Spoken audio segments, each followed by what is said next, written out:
mud bathing. It's in the mud bath.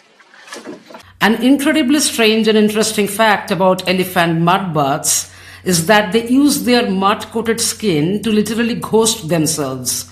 In areas like Namibia, elephants covered themselves in a pale volcanic or clay-like mud that dries to a ghostly white color, helping them reflect intense sunlight and blend into arid landscapes.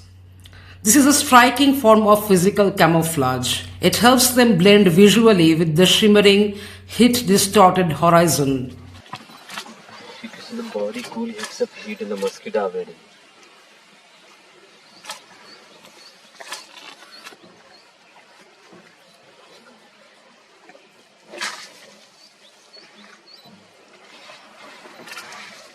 If an elephant stops bathing in mud, it doesn't just get dirty, it starts to get eaten alive, literally.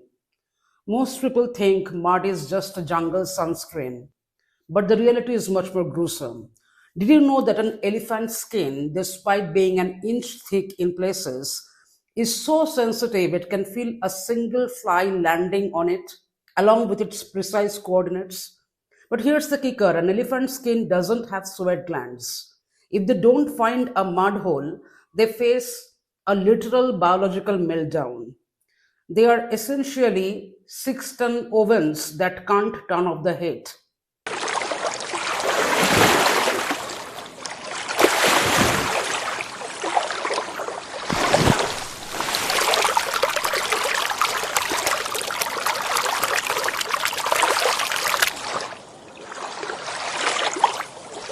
The difference in ghosting behavior between African and Asian elephants boils down to two main factors: their habitat and the specific type of predators they face.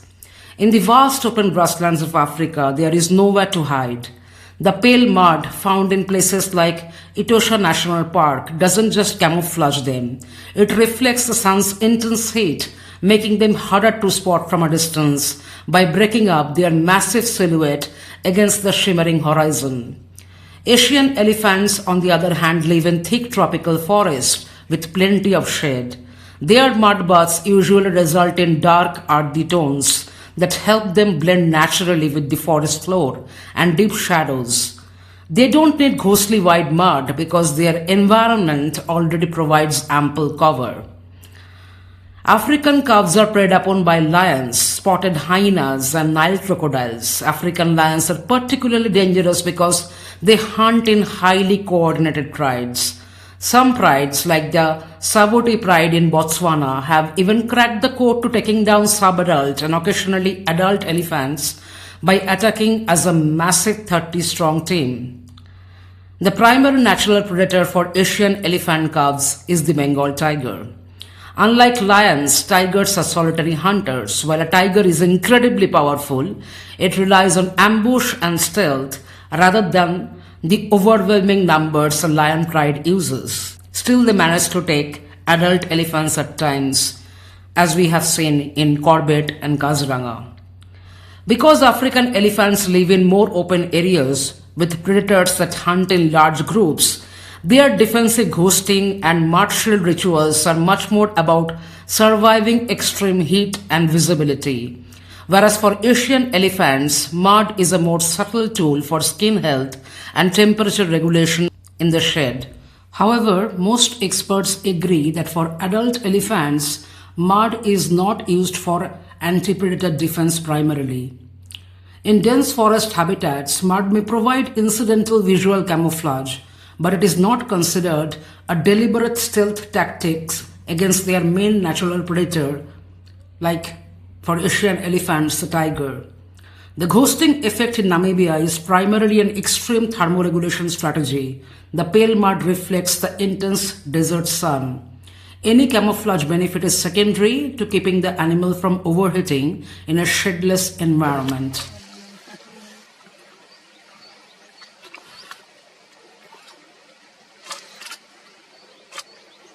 The trunk is so dexterous.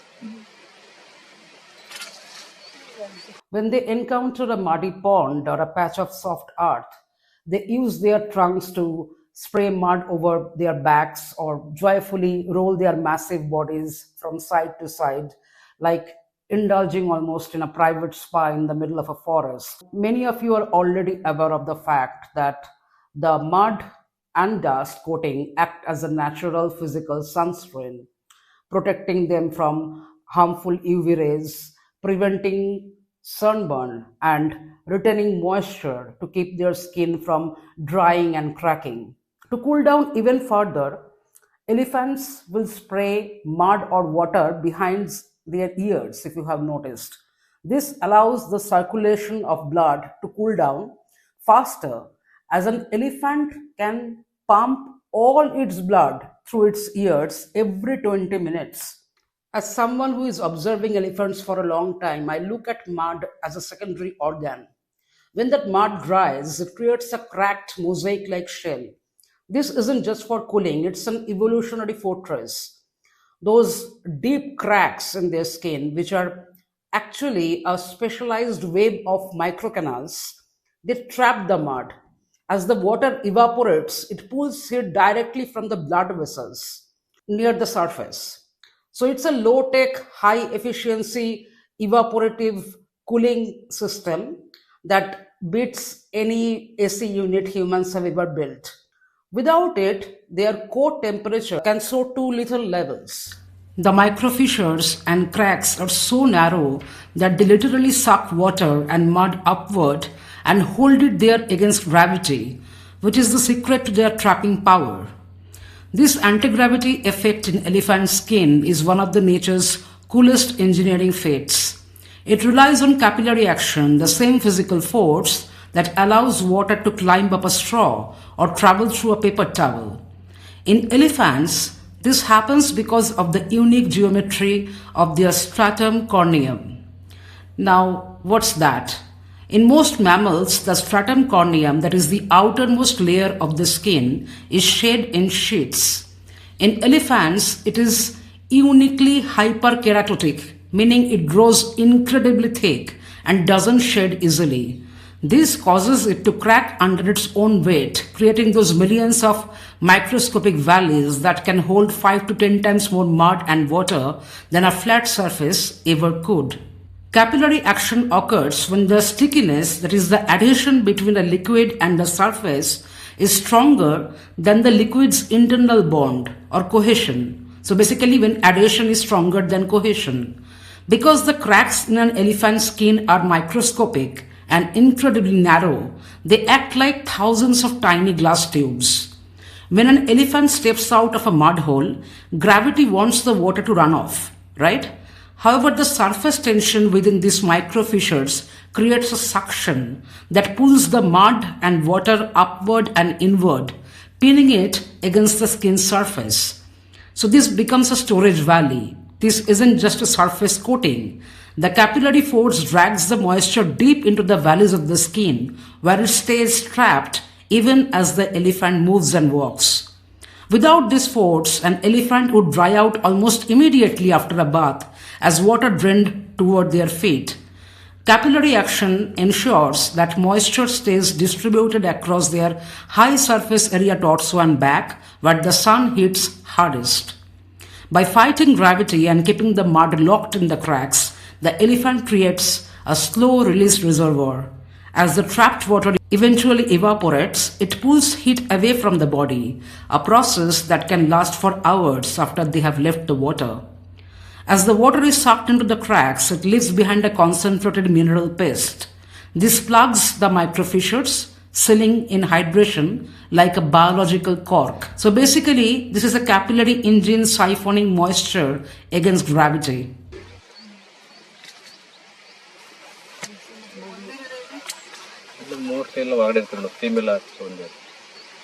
But there's a darker reason for the mud. In the African bush, they call it the parasite war. Ticks and biting flies in the African scrub aren't just annoying, they are disease vectors. But whether in the African savanna or the lush Western Ghats of Bandipur, the parasite war is a universal survival tactic for elephants. In Indian forest, they face a relentless barrage of bloodsuckers like horseflies, lice, and the various tick species. So when the mud dries and hardens into a bioarmor, it suffocates the parasites already on the skin. Then, when the elephant rubs against, say, a baobab tree in Africa later, or against the rough bark of Bandipur's teak or rosewood trees as a giant scratching post, the dried mud acts as a massive exfoliant, ripping the dead parasites and old skin right off. It's a brutal, full body abrasive peel. This physically rips the dead parasites and old dead skin of their bodies. So it also creates some form of gastrointestinal relief. Many elephants in Indian forests suffer from high loads of internal parasites like roundworms. While mudbugs are for external pests, the act of geophagy, that is eating mineral-rich mud, often happens alongside bathing to help neutralize internal toxins or supplement minerals. I have documented a rare geophagy behavior in leopards in Bandipur, if you remember. Mud can also act as a topical salve to seal wounds and scratches. Some mud, particularly the clay-rich varieties, possesses antibacterial properties that help prevent infections and also facilitate internal healings. The pH balance of the mud actually matters. Elephants will bypass a standard watering hole to find specific clay-rich pits. Why? Because the minerals in the clay act as an antibacterial salve for the small tears in their skin caused by thorns. They aren't just playing, they are pharmacists selecting the exact mineral composition they need to augment their internal healing. Beyond parasites and cooling, mud serves several other critical biological and social roles. One is moisture sealant. An elephant's skin is surprisingly prone to losing moisture. The mud acts as a second skin, trapping water in the microscopic crevices and cracks of their hide to keep it elastic and prevent painful cracking in the heat. Then it's also a social cohesion factor. For a herd, a mud wallow is a high energy bonding session. You will see calves playing, but they are actually learning vital coordination and social cues about hierarchies. When elephants find a suitable watering hole or mud puddle, it becomes a kind of a gathering spot for the entire herd. They come together, often in large family units, and sometimes even multiple families mix, creating a shared space for interaction. This provides a unique opportunity for different generations to play and learn from one another. Dominant or alpha elephants often take the best and the deepest spots in the mud, while younger or less dominant elephants wait for their turn, allowing them to learn and respect the social hierarchy. They use their trunks to splash mud on each other, playfully engaging in some sort of tactile communication. This physical interaction helps them reinforce social bonds and maintain a sense of togetherness within the herd. Then it is also an emotional grounding mechanism. Research suggests that for young elephants, mud baths provide sensory relief and emotional comfort, helping them calm down their nervous system after stressful encounters.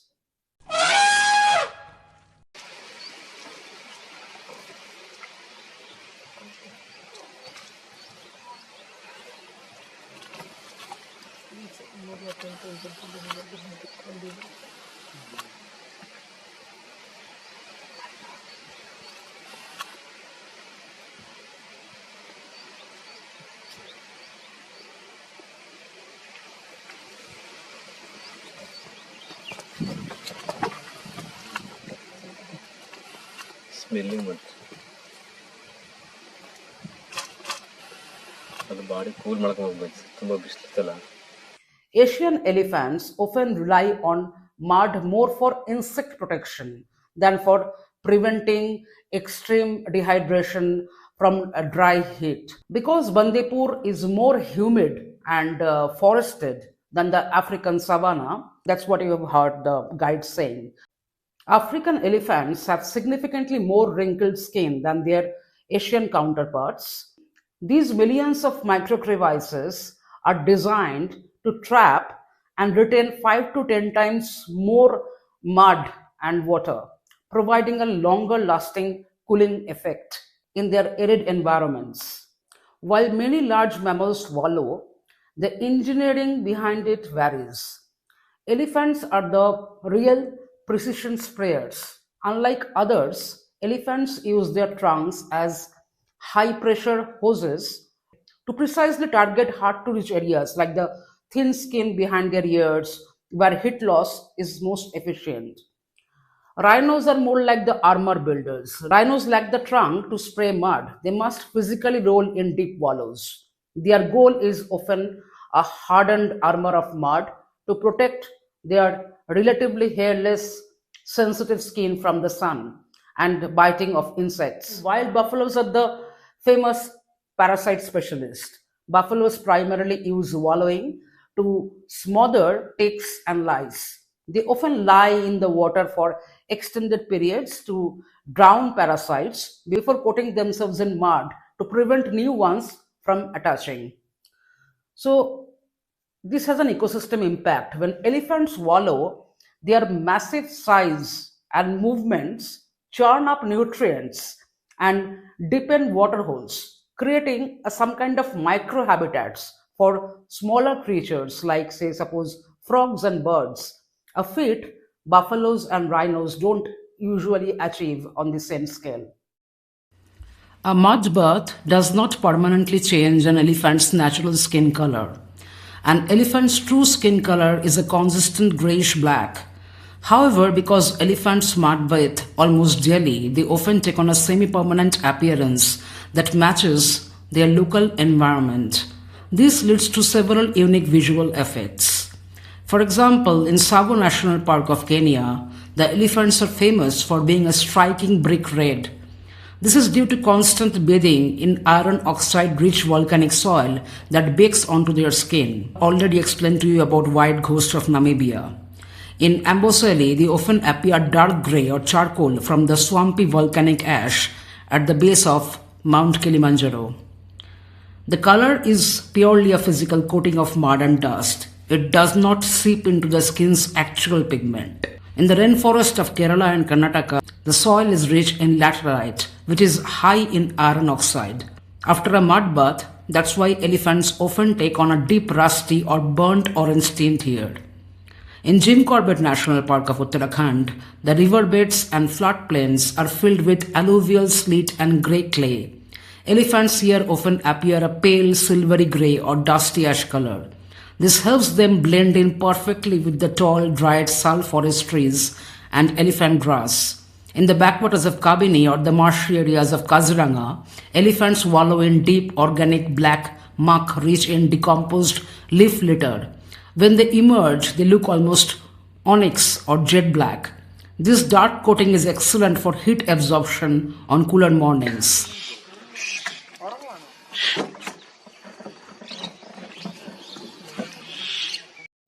However, the onyx look I mentioned earlier typically happens when elephants bathe in deep organic marsh muck found in swampy patches. Kaziranga is a massive floodplain for the Brahmaputra River. The soil here is primarily alluvial slate, a fertile earthy mixture of sand and clay that is naturally tan or reddish brown. When this mud dries on an elephant's skin, it creates dusty brown or khaki-colored coat. In parts of Madhya Pradesh, like Kanha or Bandhavgarh, the soil can have a high sandy loam or yellow clay content. Elephants in these regions can appear to have a golden or tan hue after a vigorous dust or mud bath.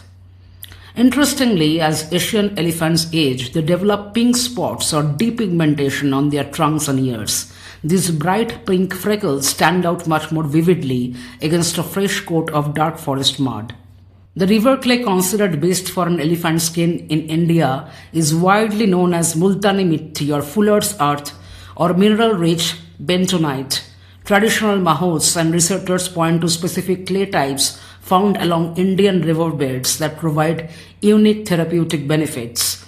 Sourced from mineral-rich regions, this clay is the gold standard in Indian households and elephant camps alike. It is highly absorbent and excellent for deep cleansing of the microscopic cracks in elephant skin. So after seeing how elephants use sophisticated capillary action to siphon mud or how they turn into white ghosts just to survive the Namibian sun, you might be thinking, why go through all that geological effort? If an elephant wants a new look, why bother with pH-balanced river silt or mineral-rich bentonite when they could just get a job as a festival prop?